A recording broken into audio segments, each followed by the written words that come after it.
بسم اللہ الرحمن الرحیم۔ تاریخ کی کتابوں میں قوم عاد دو قوموں کو کہا جاتا ہے، عاد اولیٰ اور عاد ثانیہ، اور ان دونوں میں 100 سالوں کا فرق لکھا گیا ہے۔ عاد ثانیہ کو قوم سمود کہتے ہیں اور قوم سمود کی طرف حضرت صالح علیہ السلام مبعوث ہوئے، جبکہ ہماری آج کی ویڈیو کا مرکز عاد اولیٰ یعنی قوم عاد ہے، جن میں اللہ پاک نے حضرت ہود علیہ السلام کو پیغمبر بنا کر بھیجا۔ سب سے پہلے تو بات کرتے ہیں کہ حضرت ہود علیہ السلام کی قوم یعنی قوم عاد کہاں آباد ہے۔ دنیا کے دو مشہور سمندروں بحر عرب اور بحر احمر کے درمیان عمان، حجر موت، بحرین اور مغربی یمن تک ایک وسیع صحرا ہے جس کو صحرائے الاحقاف کہتے ہیں۔ تاریخی حوالوں میں الاحقاف ہی قوم عاد کا مسکن بتایا گیا ہے۔ کبھی یہ علاقہ بہت شان و شوکت اور سرسبز و شاداب ہوا کرتا تھا، لیکن اب ایسا صحرا بن چکا ہے کہ بڑے سے بڑا مہم جو بھی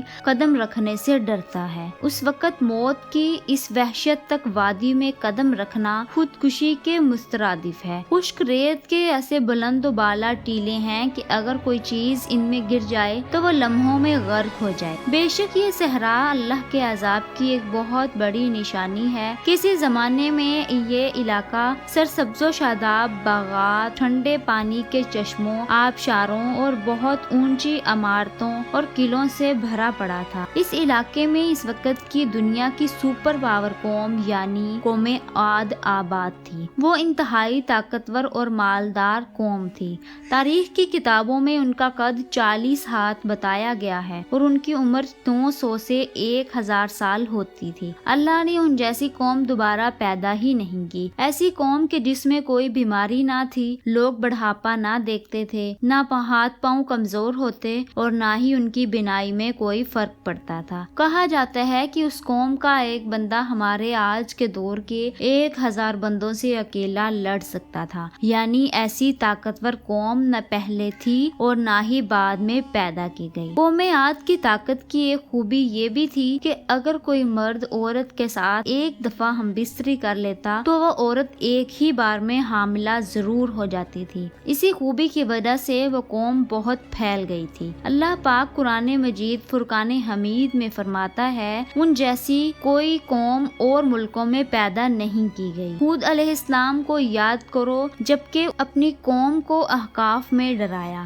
اس آیت میں قوم عاد کے مسکن احقاف کی بھی تصدیق ہوتی ہے۔ قوم عاد میں 13 قبیلے تھے۔ حضرت علامہ جلال الدین سیوطی لکھتے ہیں کہ قوم عاد ایک طاقتور، بہادر اور بت پرست قوم تھی۔ قوم عاد ہی وہ قوم تھی جس نے طوفان نوح کے بعد سب سے پہلے بت کی پوجا شروع کی تھی۔ بت پرستی میں پڑنے کے بعد اس قوم نے کفر و شرک اور ظلم کی حدیں پار کر دی تھی۔ معاشی لحاظ سے وہ قوم ایک سپر پاور تھی، لیکن پھر انہوں نے پتھر کے خدا بنا لیے اور گمراہی، جہالت، بے حیائی، جھوٹ اور زنا جیسے گناہوں میں ڈوب گئے۔ وہ لوگ جب کسی غیر عورت سے زنا کرتے تو زنا کرتے کرتے ہی اس عورت کو مار دیتے تھے۔ انہی بدعمالیوں کی وجہ سے اللہ پاک نے انہی میں سے اپنے نیک بندے حضرت ہود علیہ السلام کو پیغمبر مبعوث فرما دیا۔ ارشاد باری تعالیٰ ہے، اور ہم نے قوم عاد کی طرف ان کے بھائی ہود علیہ السلام کو بھیجا۔ انہوں نے کہا، بھائیو، اللہ ہی کی عبادت کرو، اس کے سوا تمہارا کوئی معبود نہیں، کیا تم ڈرتے نہیں؟ تو ان کی قوم کے سردار جو کافر تھے کہنے لگے، تم ہمیں کم عقل نظر آتے ہو اور ہم تمہیں جھوٹا خیال کرتے ہیں۔ پھر ہم نے ہود علیہ السلام کو اور جو لوگ ان کے ساتھ تھے ان کو نجات بخشی، اور جنہوں نے ہماری آیات کو جھٹلایا تھا ان کی جڑ کاٹ دی، اور وہ ایمان لانے والے ہی نہیں تھے۔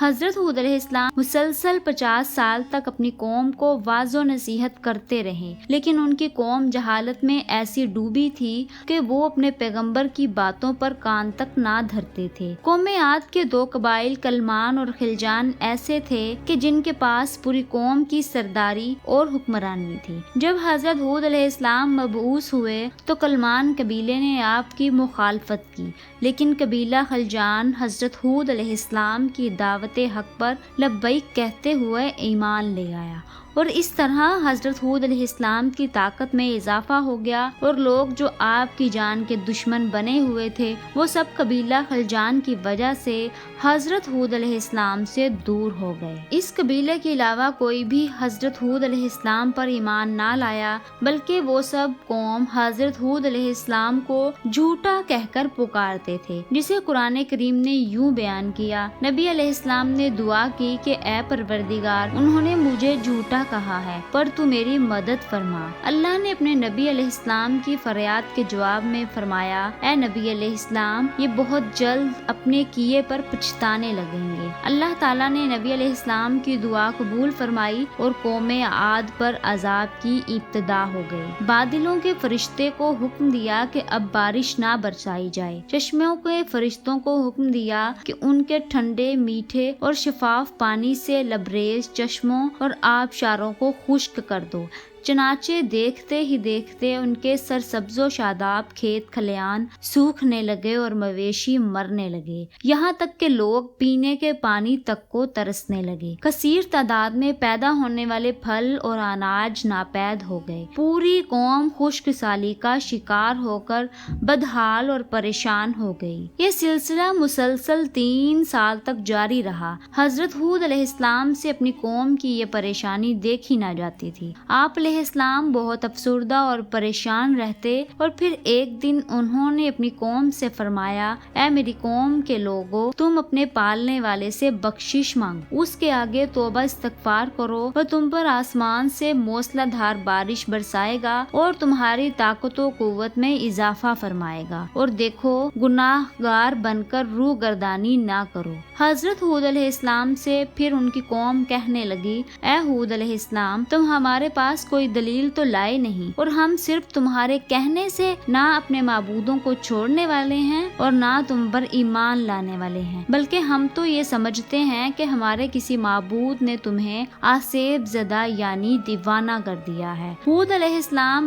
عذاب الہی کے ابتدائی مراحل ہی میں خشک سالی نے قوم عاد کی حالت بدتر کر دی، چنانچہ ان کے سرداروں اور دانشوروں نے اس سے نجات پانے کے لیے مختلف تدابیر پر غور و فکر شروع کر دی۔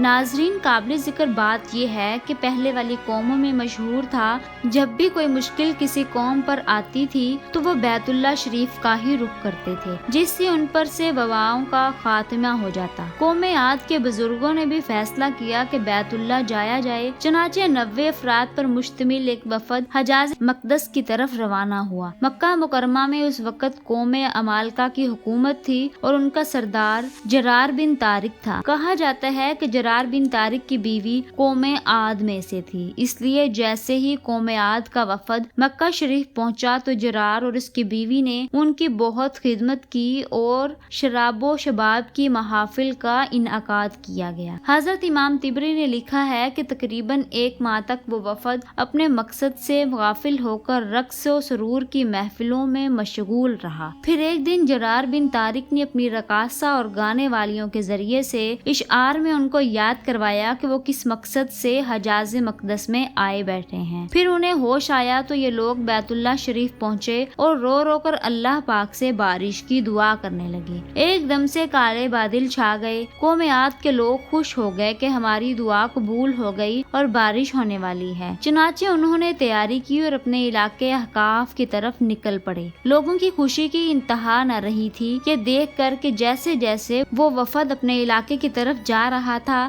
آسمان سے بادل بھی ان کے ساتھ ہی تھا۔ حضرت ہود علیہ السلام نے جب کالے بادل دیکھے تو وہ سمجھ گئے کہ اللہ کا وعدہ پورے ہونے کا وقت آ گیا ہے اور اب یہ لوگ عذاب میں مبتلا ہوں گے، لہٰذا انہوں نے ایک بار پھر اپنی قوم کو مخاطب کرتے ہوئے فرمایا، اے میری قوم، یہ اللہ کا عذاب ہے جو تم پر نازل ہونا چاہتا ہے۔ پھر انہوں نے اللہ تعالیٰ کا فرمان انہیں سنایا، بلکہ دراصل یہ عذاب ہے جس کی تم جلدی کر رہے تھے۔ یہ ہوا کا طوفان ہے جس میں دردناک عذاب چلا آ رہا ہے، جو اپنے رب کے حکم سے ہر چیز تباہ کر ڈالے گا۔ مگر ان بادلوں کو دیکھ کر بھی جب قوم عاد نے توبہ نہ کی، حضرت ہود علیہ السلام اپنے ماننے والے ساتھیوں کو لے کر خطیرہ نامی بستی کی طرف ہجرت کر گئے۔ ہجرت کی دیر تھی کہ کالے بادل اور سیاہ ہوتے گئے اور کالا طوفان آ گیا۔ قرآن کریم میں ہے کہ اللہ نے تیز آندھی کا عذاب 7 راتوں اور 8 دنوں تک مسلسل جاری رکھا۔ آندھی نے کسی ایک کو بھی باقی نہ چھوڑا، یہ ہر ایک کے پاس پہنچ گئی۔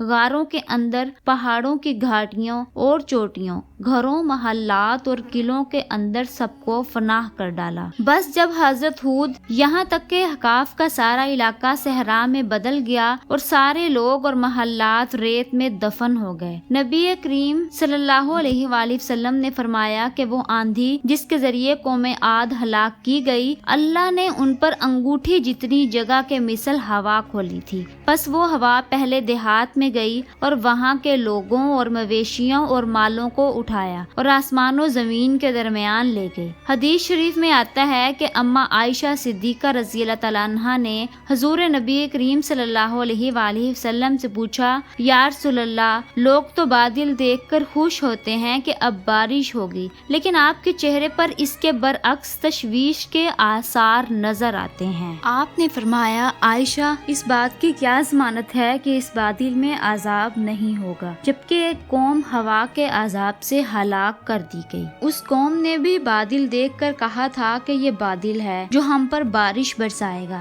اس لیے جب بھی بادل دیکھیے تو یہ دعا کریں کہ اے اللہ پاک، میں اس بادل میں چھپے خیر کا طالب ہوں اور جو شر اس میں موجود ہے میں اس سے تیری پناہ مانگتا ہوں۔ اللہ پاک سے دعا ہے کہ وہ ہم پر اپنا کرم اور فضل فرما کر ہمیں اپنے برگزیدہ بندوں میں شامل فرما لیں، آمین۔